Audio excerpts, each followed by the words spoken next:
ఏపీలో social media విమర్శలపై ప్రభుత్వం ఉక్కుపాదం మోపుతుందా అన్న చర్చ మళ్లీ వేడెక్కింది. విమర్శలకు అసహనం పరిష్కారం కాదని, నిజంగా వాటిలో న్యాయం ఉంటే సరిదిద్దుకోవాలని, లేకపోతే పట్టించుకోకుండా ముందుకు సాగాలని పలువురు విశ్లేషకులు గుర్తు చేస్తున్నారు.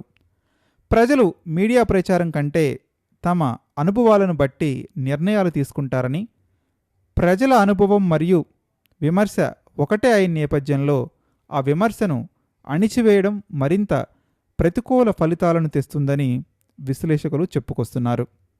నరేంద్ర మోదీపై అతి తీవ్రమైన విమర్శలు వచ్చినా ఆయన వరుస విజయాలు సాధించడం, వైఎస్ రాజశేఖర రెడ్డి, కేసీఆర్ వంటి నాయకులు తీవ్రమైన మీడియా విమర్శలు ఎదుర్కొన్న నేపథ్యంలో ఎన్నికల్లో గెలవడం ఇందుకు అతిపెద్ద ఉదాహరణలుగా చూపిస్తున్నారు.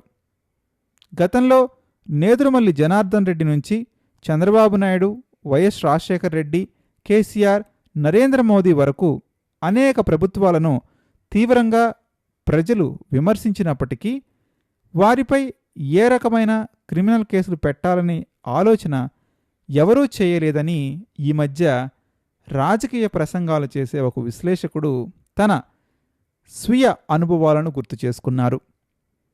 Glad to see him go అంటూ ముఖ్యమంత్రిపై ఒక వ్యాసం రాసినా ఆయనపై ఎటువంటి చర్యలు తీసుకోలేదని, ప్రపంచ బ్యాంకు విధానాలపై తీవ్రంగా మాట్లాడినా చంద్రబాబు అసహనం చూపలేదని, జలయజ్ఞం నుంచి ఇతర విధి విధానాల వరకు ప్రశ్నించిన అప్పట్లో వైఎస్ రాజశేఖర రెడ్డి వ్యక్తిగతంగా స్పందించలేదని ఆయన చెప్పుకొచ్చారు.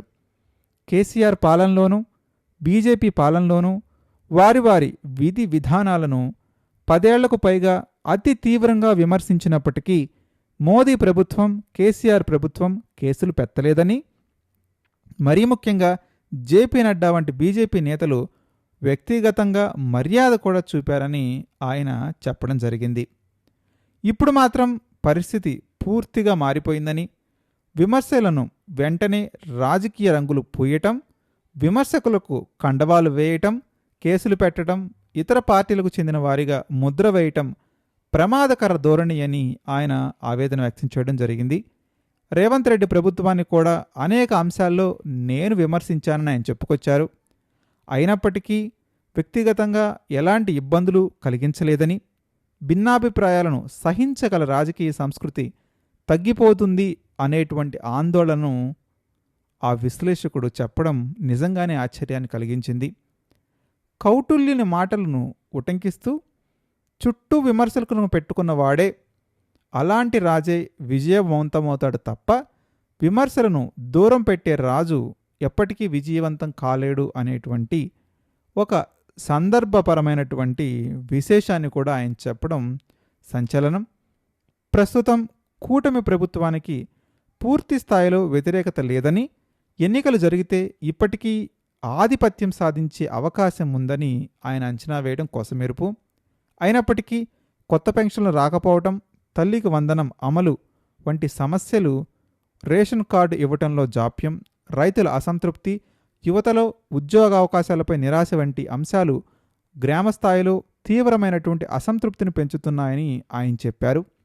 ఈ సమస్యలను స్వతంత్ర విశ్లేషకులే బహిరంగంగా చెప్తున్నారని, వాటిని శత్రుత్వంగా కాకుండా కేవలం సునిశ్చితమైన హెచ్చరికలు లేక విమర్శలుగా తీసుకుని పరిష్కరిస్తే ప్రభుత్వానికి లాభమని ఆయన విశ్లేషించడం గమనార్హం.